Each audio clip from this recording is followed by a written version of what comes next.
ಹೇಳಿ ಈ ತುಂಬಿದ ಸಭೆಯಲ್ಲಿ ನನಗೆ ಭಾಷೆ ಕೊಡಬೇಕು ನೋಡಮ್ಮ. ಆಯ್ತು ಮಾವ, ನನ್ನ ಹೆತ್ತ ತಂದೆ ತಾಯಿ ಮೇಲೆ ಆಣೆ ಮಾಡಿ ಹೇಳ್ತಾ ಇದ್ದೀನಿ. ಅವರು ನನ್ನ ಹೊಟ್ಟೆಯಲ್ಲಿ ಹುಟ್ಟಿದ ಮಕ್ಕಳಂತೆ ಚೆನ್ನಾಗಿ ಜೋಪಾನ ಮಾಡ್ತೀನಿ.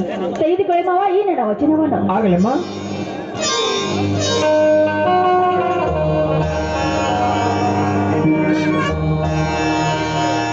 ಹತ್ತು ಮಂದಿ ಮಕ್ಕಳನ್ನು ಹಡೆಯುವುದಕ್ಕಿಂತ ಮುತ್ತಿನಂತ ನಿನ್ನಂತ ಸೊಸೆನ ಪಡೆದು ನನ್ನ ಭಾಗ್ಯಕ್ಕೆ ಬೆಲೆ ಇಲ್ಲದಂತಾಗಿದೆಯಮ್ಮ. ಗಿರಿಜಾ ಎಂಬ 3 ಅಕ್ಷರವು ಮಲ್ಲಿಗೆ ಸುವಾಸನೆಯಂತೆ ಎಲ್ಲರ ಹೃದಯದಲ್ಲಿ ಆ ಹೇಮರೆಡ್ಡಿ ಮಲ್ಲಮ್ಮನಂತೆ, ಅಕ್ಕ ಮಾಧವಿಯಂತೆ, ಸತ್ಯವಾನ ಸಾವಿತ್ರಿಯಂತೆ, ಮಾಸತಿ ಅಂಶದೇವಿಯಂತೆ, ಅಷ್ಟೇ ಅಲ್ಲಮ್ಮ ರಾಮನ ಹೆಂಡತಿ ಸೀತೆಯಂತೆ ನನ್ನ ಸೊಸೆಗಿದ್ದಾಳೆ ಅಂತ ನಿನ್ನ ಮಾವನ ಮನಸ್ಸಿಗೆ ನೆಮ್ಮದಿಯಮ್ಮ, ನೆಮ್ಮದಿ. ಗಿರಿಜಾ, ಒಂದು ಮಾತು, ಶಕುಂತಲಾ ಈ ಮನೆಯಲ್ಲಿ ಸಣ್ಣವಳು. ಈ ಸಂಸಾರದೊಳಗಿನ ಕುಂದು ಕೊರತೆಗಳು ನನ್ನ ಮಗಳಿಗೆ ಗೊತ್ತುವಿಲ್ಲ. ಮನೆಯಲ್ಲಿ ಕೆಲಸ ಭಕ್ಷೆಯಲ್ಲಿ ಹೆಚ್ಚು ಕಡಿಮೆ ಆದರೂ ಆಗಬಹುದು. ಅದನ್ನು ನೀನೇ ಸಹಿಸಿಕೊಟ್ಟು ಹೋಗ್ಬೇಕಮ್ಮ. ಆಯ್ತು ಮಾವ. ಆಗಲಿಮ್ಮ, ಹೋಗಲಿ. ಕಾಲೇಜಿನಿಂದ ಇನ್ನು ನಿನ್ನ ಮೈದುನ ಬಂದತೆ ಕಾಣುವುದಿಲ್ಲ. ಇಲ್ಲ ಮಾವ, ದಿವಸ ಇಷ್ಟೊತ್ತಿನವರೆಗೆ ಬರ್ತಿದ್ದ. ಇವತ್ತು ಯಾಕೆ ಏನೋ ಲೇಟ್ ಆಗಿದ್ದಾನೆ. ಬಂದ್ರು ಬರ್ಬೋದು ಮಾವ. ದಾರಿಯಲ್ಲಿ ಯಾರು ಸ್ನೇಹಿತರ ಗಂಟೆ ಬಂದರೆ ಮುಗಿದು ಹೋಯ್ತವನಿಗೆ ಮಣಿ ಕಡೆ ನೆನಪಾಗುವುದಿಲ್ಲ. ಅವನಿಗೆ ಬರಲಿ ಬೇಗನೆ ಮಣಿಗೆ 5 ಗಂಟೆ ಒಳಗಾಗಿ ಮಣಿ ಸೇರು ಅಂತ ಹೇಳಿ ಹಾಕತ್ತೆ. ಬಹಳ ದಿನ ಆಯ್ತು. ಅವನಿಗೆ ಕರೆ ಮಾಡ್ತಾ ಇದ್ದೇನೆ, ಬರಲಮ್ಮ.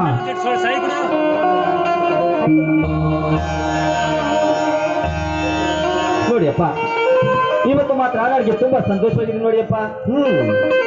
ಅಂತ ಸಂತೋಷ ಏನಾಗಿದೆಯೋ ನಿನಗೆ? ಅಂತ ಸಂತೋಷವೇನೆಂದ್ರೆ ನೋಡಿಯಪ್ಪ, ನಾನಿವತ್ತು ನಿಮ್ಮ ಆಶೀರ್ವಾದ ಬಲದಿಂದ ಮತ್ತು ಆ ಶ್ರೀ ದೇವಿಯ ಆಶೀರ್ವಾದ ಬಲದಿಂದ ಹೌದೌದು ನಾನಿದ್ದು ನನ್ನ BA ಪರೀಕ್ಷೆಯಲ್ಲಿ ಫಸ್ಟ್ ಕ್ಲಾಸ್ ಅಲ್ಲಿ ಪಾಸ್ ಆಗಿ ಬಂದಿದ್ದೀನಪ್ಪ. ಹೌದಾ? ನೀವಾದ್ರೂ ಆಶೀರ್ವಾದ ಮಾಡಿಯಪ್ಪ.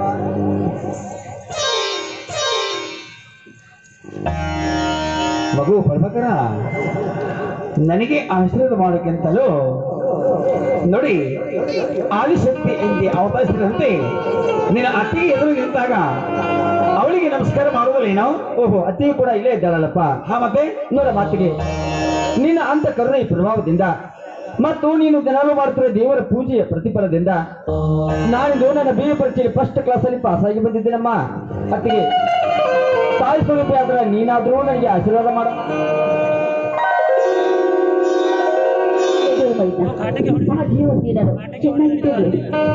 ಇದೇನು ಮಾತಿಗೆ?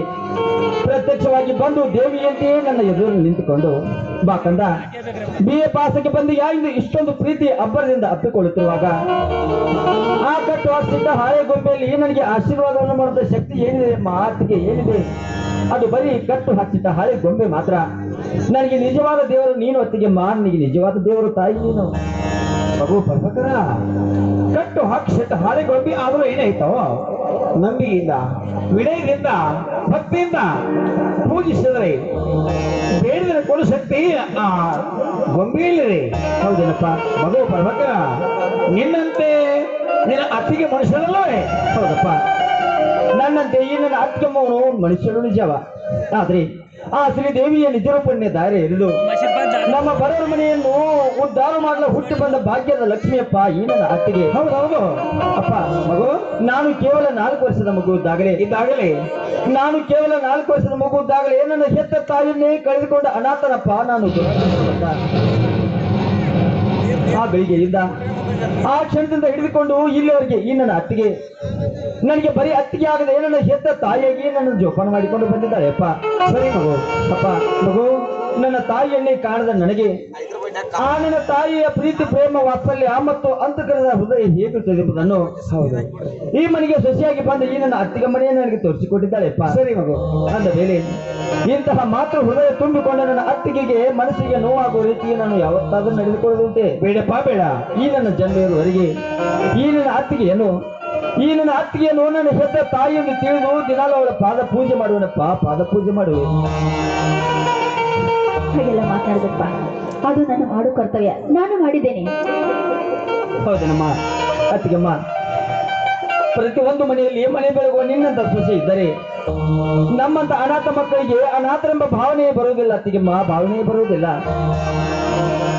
ನಿಜವಾಗಿಯೂ ನಿನ್ನಂತ ಮಗಳನ್ನು ಹೆತ್ತು ಈ ನಮ್ಮ ಮನೆಗೆ ಸಸಿಯಾಗಿ ಕಳಿಸಿಕೊಟ್ಟ ಆ ನಿನ್ನ ತಂದೆ ತಾಯಿಗಳಿಗೆ ಅನಂತ ಕೋಟಿ ವಂದನೆಗಳಮ್ಮ, ಅನಂತ ಕೋಟಿ ವಂದನೆಗಳು.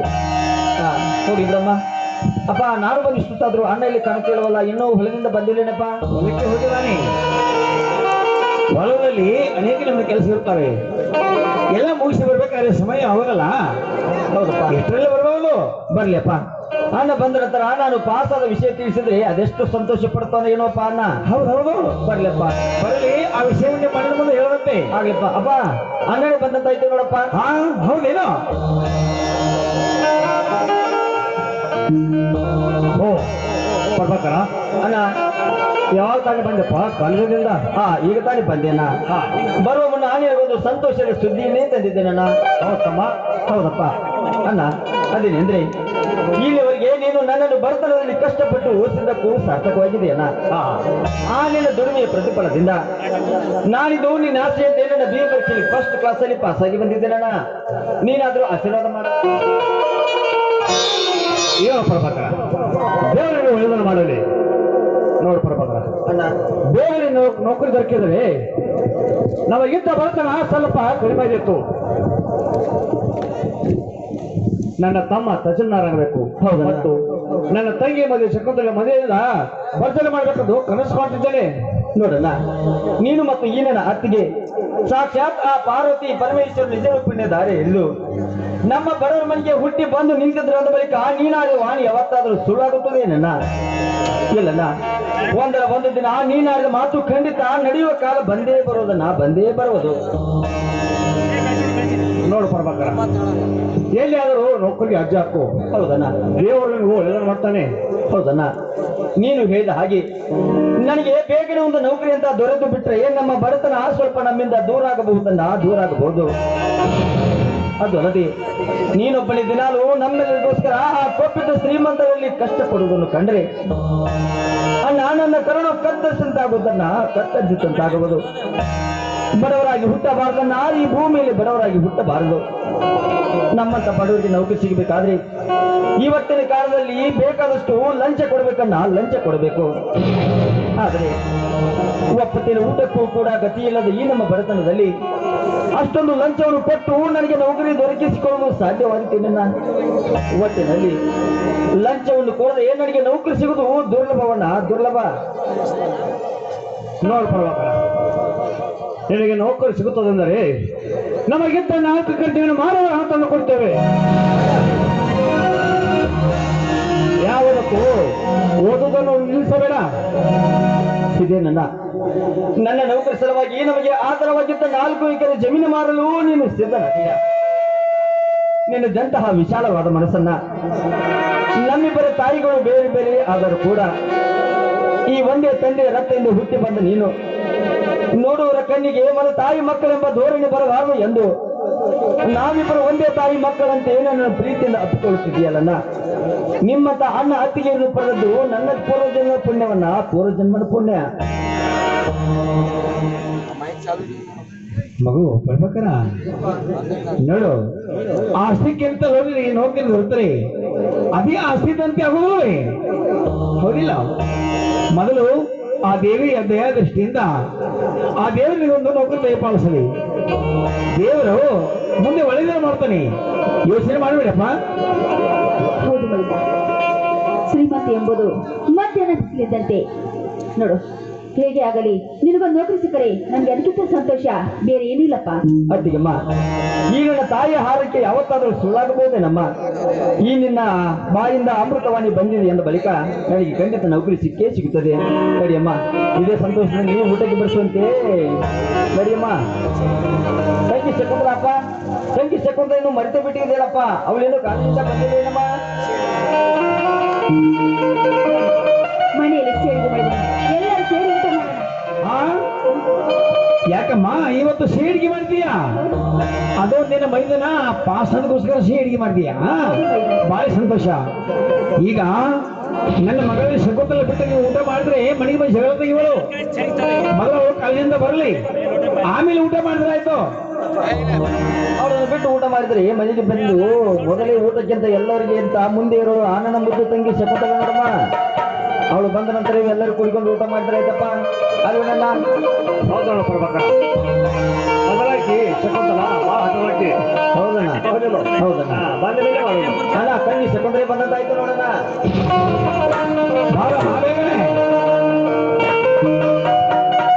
ಏನಕ್ಕೆ ನನ್ನನ್ನು ಬಿಟ್ಟು ಸೇರಿ ಊಟ ಮಾಡ್ತಾ ಇದ್ರಲ್ಲ, ಯಾಕೆ ಹಿಂದಕ್ಕೆ ಸೇರಿ ಊಟ ಅಂತ ಅರ್ಥನೇ ಆಗಲಿಲ್ಲ ನನಗೆ. ನೋಡಮ್ಮ ಶಕುಂತಲ, ಇವತ್ತು ನಿನ್ನನ್ನು ಬಿಟ್ಟು ನಮ್ಮ ಮನೆಯಲ್ಲಿ ಸಿಹಿರಿಗೆ ಮಾಡಲು ಕಾರಣ ಏನು ಗೊತ್ತೇನಮ್ಮ? ಅಲ್ಲ, ಇವತ್ತು ಬರುವಾಗ ನಿನಗೊಂದು ಆಗರ್ಭ ಶ್ರೀಮಂತ ಮನೆತನದ ವರ ನೋಡಿಕೊಂಡು ಬಂದಿದ್ದಾನಂತಮ್ಮ. ಮೊದಲು ನಿನಗೊಂದು ಮದುವೆ ಮಾಡಿ ಆದಷ್ಟು ಬೇಗ ನಿನ್ನನ್ನು ನಿನ್ನ ಗಂಡನ ಮನೆಗೆ ಕಳಿಸ್ಬೇಕಂತ ಮನೆಯಲ್ಲಿ ಅಣ್ಣ ಅಪ್ಪ ಕೂಡಿ ತೀರ್ಮಾನ ಮಾಡಿದ್ದಾರಮ್ಮ ಶಕುಂತಲ. ಅದಕ್ಕಾಗಿ ಈ ವರ್ಷ ನನ್ನ ತಂಗಿ ಲಗ್ನ ಆಗೋದು ನಿಶ್ಚಿತವೇ ಎಂದು ತಿಳಿದು ಅತ್ತಿಗೆ ಇವತ್ತು ಖುಷಿ ಹೇಳಿಕೆ ಮಾಡುತ್ತಿದ್ದಾಳೆ ನೋಡಮ್ಮ. ಹಾಗೇನಿಲ್ಲಮ್ಮ, ನಿಮ್ಮಣ್ಣ ಪಾರ್ಟಿಗೆ ಬಂದಿದೆ, ಅದಕ್ಕೆ ಸಿಹಿ ಊಟ. ನೋಡಿದ್ರ ಅದಕ್ಕೆ ಎಷ್ಟು ಬೇಗ ನನ್ನ ಅಣ್ಣನಿಗೆ ಬಾರಾಗಿ ಬಿಟ್ಟಿದ್ದೇನ. ಅಣ್ಣ ಆದಷ್ಟು ಬೇಗ ಈ ಮನೆಗೆ ಇನ್ನೊಬ್ಬ ಅತ್ತಿಗೆ ಬರಬೇಕು ಅಂತ ನಾನು ಈಗಾಗಲೇ ಅಪ್ಪಾಜಿಗೆ ಹೇಳ್ಬಿಟ್ಟಿದ್ದೀನಿ. ಆದ್ಮೇಲೆ ಈ ನಿನ್ನ ಹುಡುಗಾಟಿಗೆ ಕಡಿಮೆ ಆಗತ್ತೆ. ಇಲ್ಲ ಮಾತಿಗೆ ಮೊದಲು ತಂಗಿ ಲಗ್ನ ಮಾಡ್ಬೇಕಮ್ಮ. ಇಲ್ಲ ಮಾತಿಗೆ ಮೊದಲು ತಂಗಿ ಲಗ್ನ ಮಾಡ್ಬೇಕು. ಯಾಕಂದ್ರೆ ತಂಗಿ ದೊಡ್ಡವಾಗಿ ಬಹಳ ದಿನಗಳಾಗಿದೆ ಅಮ್ಮ. ಮೊದಲು ಲಗ್ನ ಮಾಡ್ತಿರ್ಬೇಕಮ್ಮ. ಅದಕ್ಕೆಮ್ಮ ಹೇಳಮ್ಮ, ನೀನಾದ್ರೂ ಅಪ್ಪನಿಗೆ.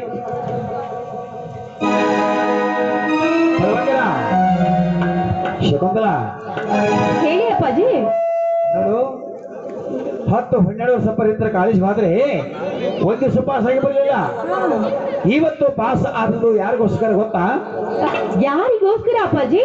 ನೀನು ಬರೆದು ಕಾಪಿ ಮಾಡಿದ್ದು ಅದನ್ನು ಕಾಲೇಜಲ್ಲಿ ಕೊಟ್ಟು ಪಾಸ್ ಆಗಿ ಮನೆಗೆ ಬಂದಿದ್ದಾನೆ. ಹೌದೇನಪ್ಪಾಜಿ? ನನ್ನ ಅಣ್ಣ ಪಾಸ್ ಆಗಿದ್ದಾನ? ಅಣ್ಣ, ನನಗೆ ಮೊದಲೇ ಗೊತ್ತಿತ್ತು ನೀನು ಮೊದಲೇ ನಂಬರ್ನಲ್ಲಿ ಪಾಸ್ ಆಗಿ ಆಗ್ತೀಯ ಅಂತ. ಹೌದೌದು, ಹೌದಪ್ಪ, ನನಗೂ ಮೊದಲೇ ಗೊತ್ತಿತ್ತಪ್ಪ. ನಿನಗೇನು ಗೊತ್ತಿರ್ತಾರೆ? ಈ ನನ್ನ ತಂಗಿ ಮುದ್ದು ತಂಗಿ ಪ್ರತಿ ವರ್ಷದಾಗಿ ಈ ವರ್ಷ ಪರೀಕ್ಷೆಯಲ್ಲಿ ಫೇಲ್ ಆಗಿ ಮನೆಗೆ ಬರ್ತಾ ಅಂತ ನನಗೂ ಮೊದಲೇ ಗೊತ್ತಿತ್ತಪ್ಪ. ಯಾವ ವರ್ಷ ಪಾಸ್ ಆಗಿದ್ದಾಳಪ್ಪ ಈ ನಿನ್ನ ಮುದ್ದಿನ ಮಗಳು? ದಿನಾಲು ಅಕ್ಕಿಗೆ ಮನೆಯಲ್ಲಿ ಕಿರಿಕಿರಿ ಮಾಡ್ತಾ ಇದೀಯಾ? ಯಾಕಪ್ಪ? ಬರ್ಕೊಡಮ್ಮ, ನಾಳೆ ಪಾಸ್ ಆಗುತ್ತದೆ ಅಂತ ನಾನು ಪಡಿಸಲಿಕ್ಕೆ ಕೇಳಿದ್ದೇನೆ. ಅಕ್ಕಿಗೆ ಬರೆಸ್ಕೊಂಡು ಹೋಗಿ ಪಾಸ್ ಆಗ್ತೀಯಾ? ನೀನೇನು ಮತ್ತೆ ನೋಡಿದಿನ ಮಾತಿಗೆ ಅಪ್ಪನನ್ನು ಪಾಸ್ ಆಗಿ ಬಂದ ಮಗನ ಮೇಲಿಂತ ಫೇಲ್ ಆಗಿ ಮನೆಗೆ ಬಂದ ಮಗಳ ಮೇಲೆ ಅಪ್ಪನ ಪ್ರೀತಿ ಜಾಸ್ತಿ ನೋಡಮ್ಮ. ಹೋಗಿ ಬಿಡ ಮಾತಿಗೆ. ಇವತ್ತು ಈ ನಮ್ಮ ತುಂಬಿದ ಮನೆ ನಿನಗೆ ಹೀಗೆ ಕಾಣ್ತಿದೆ ಗೊತ್ತೇನಮ್ಮ? ಆ ಮಂತ್ರಾದಲ್ಲಿರೋ ಶ್ರೀ ರಾಘವೇಂದ್ರ ಗುಡಿ ಹಾಗೆಯೇ ಕಾಣ್ತಿದೆ ನೋಡಮ್ಮ. ತಂಗಿ ನೀನು ಕುಡಿಕೊಂಡು ಬೇಗನೆ ಆ ಸ್ವಾಮಿ ಮೇಲಿಂದ ಶುಭಗೀತೆ ಹಾಡಿ ಊಟಕ್ಕೆ ಬರ್ಸುವಂತೆ ಬಾರ ಮಾಡಿ ಗಿರ್ಜಾ, ನಡಿಯಮ್ಮ ಬೇಗನೆ ಆ ದೇವ್ರ ಮೇಲೆ ಒಂದು ಶುಭಗೀತೆ ಹಾಡಿ ಎಲ್ಲರೂ ಪ್ರಸಾದ. ಆಯ್ತು ಮಾವ.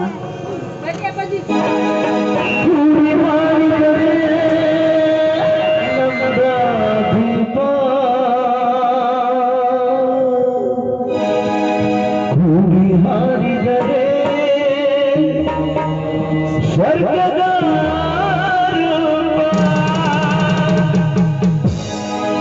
ನಮ್ಮ ಮನೆಯಲ್ಲಿ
ಗಿರ್ಜಾ ಮುದುಕ ಮನುಷ್ಯರಿಗೆ ಹಾಕೊಂಡು ಹೇಗೆ ಹಿಡಿತಾವ ನಡಿಯಮ್ಮ ಪ್ಯಾನ್ ಹಚ್ಚುವಂತೆ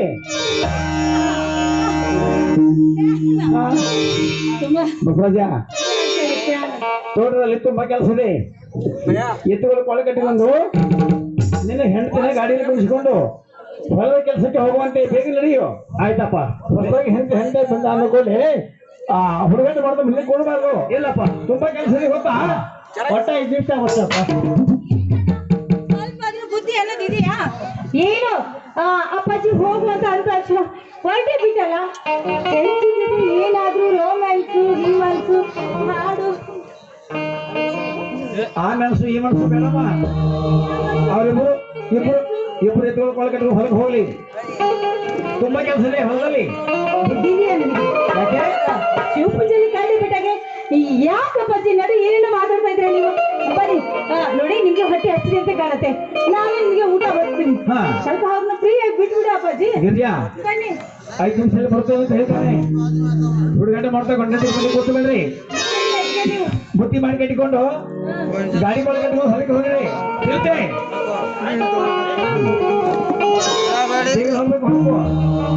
ಏನೋ ಮುಖ ನೋಡ್ತಾ ಇದೆ ಕೊಡ್ಬೇಡ